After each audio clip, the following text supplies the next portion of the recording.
Bonjour frères et sœurs et merci de votre fidélité.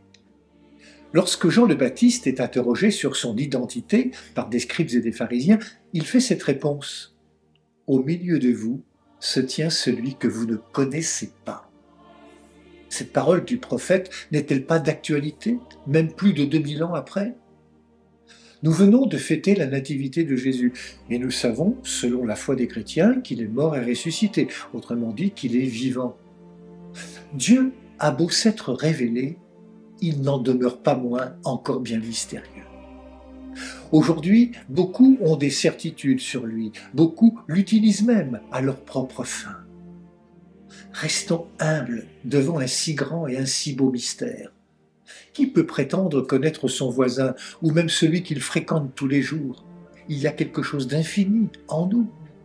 Qui peut prétendre connaître vraiment Dieu?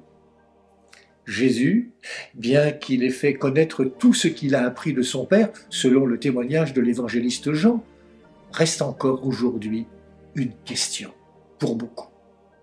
Jean le Baptiste a cette sagesse et cette humilité de s'effacer en disant « Je ne suis pas le Christ ». Saint Augustin disait à propos de Dieu « Si tu crois le comprendre, c'est que ce n'est pas lui ». Le Christ est toujours au-delà de l'image que nous projetons sur lui. Le chemin que nous offrent les évangiles, c'est celui qui nous dit que pour connaître, il faut aimer, ou du moins entrer en relation avec l'autre.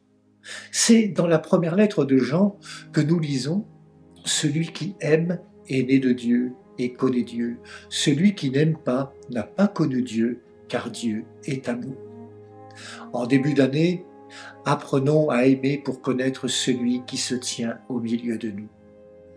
En ne s'imposant pas, Dieu nous laisse la liberté de nous questionner, d'apprendre à le connaître et à l'aimer.